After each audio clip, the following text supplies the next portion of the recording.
First, live, local. The 10 o'clock news starts now on Fox 12 Oregon. First on Fox tonight, a Brush Prairie teen is recovering after a hit and run left him seriously injured earlier this week. Good evening and thanks for joining us here for the 10 o'clock news. I'm Jolles. 13-year-old Braden Wallace says he was walking home with his friends along the shoulder of a road on Tuesday night when a car suddenly hit him. Fox 12's Abby Davis talked to him earlier today. And Abby, how is he doing? Yeah, Braden says he's just happy to be home. It's been a long couple of days for him and his family as they try to process what happened right across the street. Everyone put their coins in? Something as normal as playing cards with friends meant more than usual to Braden Wallace's parents Saturday. It was just amazing being able to see him here and his friends here. Very good feelings for sure. A lot better than the other day. The 13-year-old is now recovering at his Brush Prairie home after getting seriously hurt in a hit-and-run Tuesday night. We were walking home from Taco Bell on the side of the road, and the car just hit me. See the gravel, so this is where people walk. Braden's dad, Isaiah, showing us where his son was hit on Northeast 117th Avenue, just down the street from their house. The Clark County Sheriff's Office says the driver called 911 15 minutes after the crash from a nearby parking lot. He literally got hit probably right here. And like, look at how fast this car's, and this is a red light. So there's average.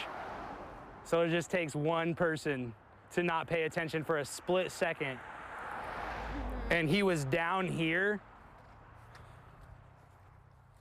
right here, unconscious. This Hot Wheels car that was in Braden's pocket when he was hit, a reminder of his injuries. The teen suffered internal bleeding, a broken nose, and significant damage to his knee. So that's pretty much where that car impacted into. You can almost see it. So it's a very hard hit. For him to walk away the way he did is incredible. Braden's parents would like to see sidewalks added along this stretch of road. And if you would like to help support the teen on his road to recovery, you can find a link to the family's GoFundMe on our Fox 12 mobile app. Reporting live in Brush Prairie, Abby Davis, Fox 12 Oregon.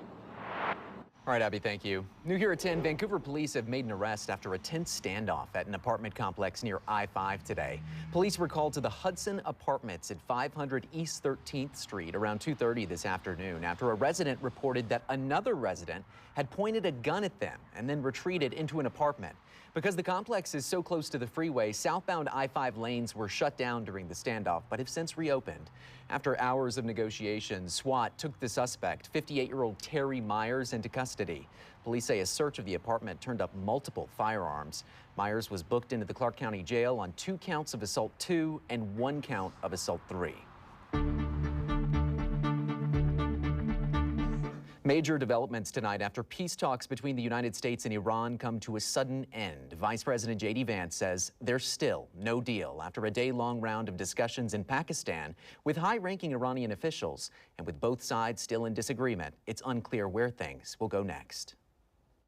Delegations from the U.S. and Iran arrived in Pakistan Saturday to conduct historic direct talks as the war enters its 7th week. Vice President J.D. Vance leading the U.S. side, becoming the most senior U.S. official to hold face-to-face talks with Iran since the country's Islamic Revolution in 1979. But after marathon talks, the two sides unable to reach a deal. We just could not get to a situation where the Iranians were willing to accept our terms. While the sides were expected to discuss ways to advance a current 2-week ceasefire, Vance said the talks didn't produce what the U.S. needed, despite their best offers.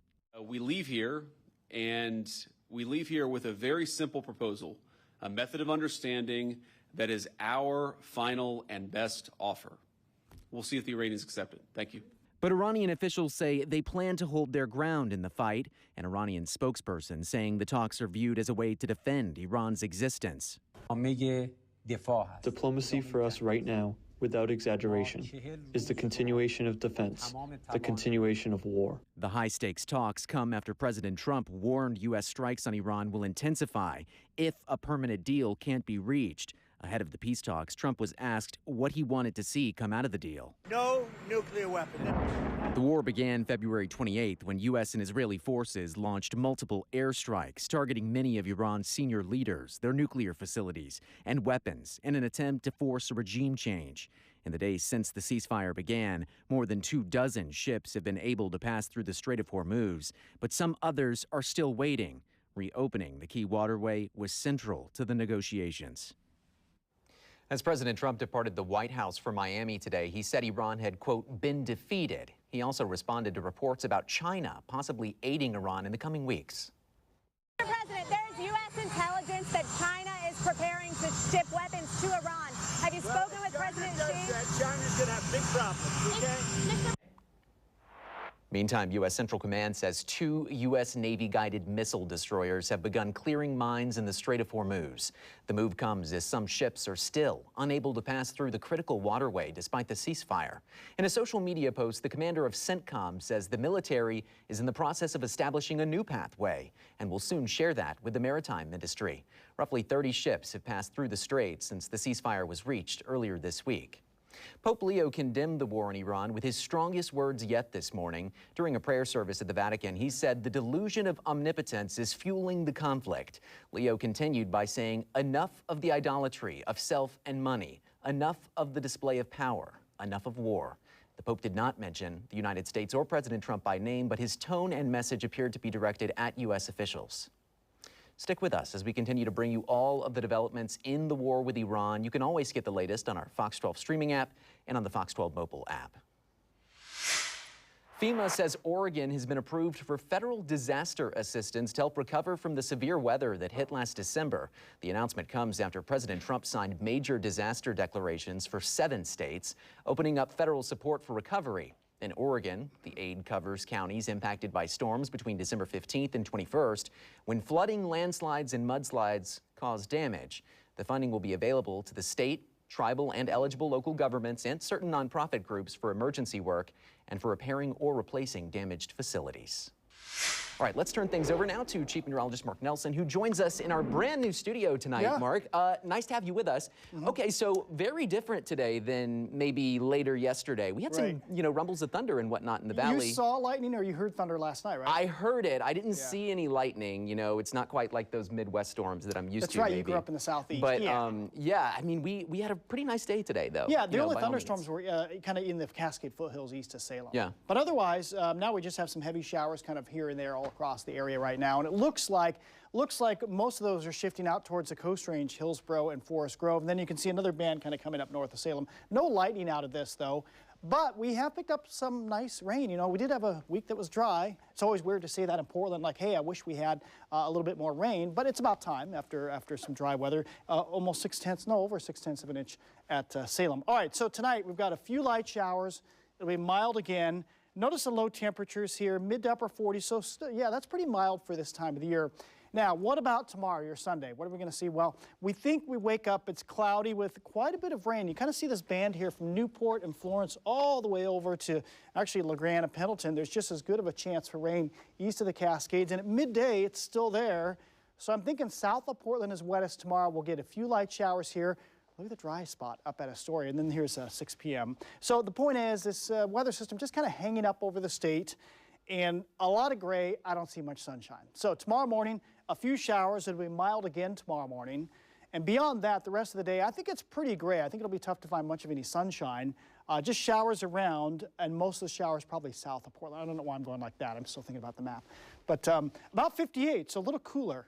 All right, and then I think we do dry out tomorrow evening. Monday looks a little better. We'll talk more about that, and a cool down for the end of the week too, Ward. All right, we'll see you then, Mark. Thank you. And here's your reminder to download the Fox 12 First Alert weather app. It has all the tools you need to stay informed, including current conditions, radar, and the extended forecast. And best of all, it's free in your app store. Well, a driver was hurt after a crash near Hag Lake early this morning. It happened just before 4 a.m. Gaston Rural Fire Crews and Washington County Sheriff's deputies responded to a report of a crash near the dam overlook. When they got there, they found a car had gone over an embankment. Fire crews called in Forest Grove Fire and Rescue to help with a low-angle rope rescue. One person was pulled out and taken to OHSU for treatment. Lincoln City Police arrested a Salem man after they say he pointed what looked like a gun at workers remodeling a home near Northwest 14th and Highway 101. Officers arrested 36-year-old Omar Cortez Santiago within minutes. Police say a search of his backpack turned up a replica handgun and a used meth pipe. He was booked into the Lincoln County Jail on multiple charges, including unlawful use of a weapon, menacing, reckless endangering, and drug possession. The 10 o'clock news is just getting started. Coming up next, free agency is underway in the WNBA, and the Portland Fire are already adding to their roster ahead of training camp next Sunday. Our Nick Krupke has details. And just ahead, the Artemis II crew is back home after a 10-day stay in space. We hear from them as they take time to adjust.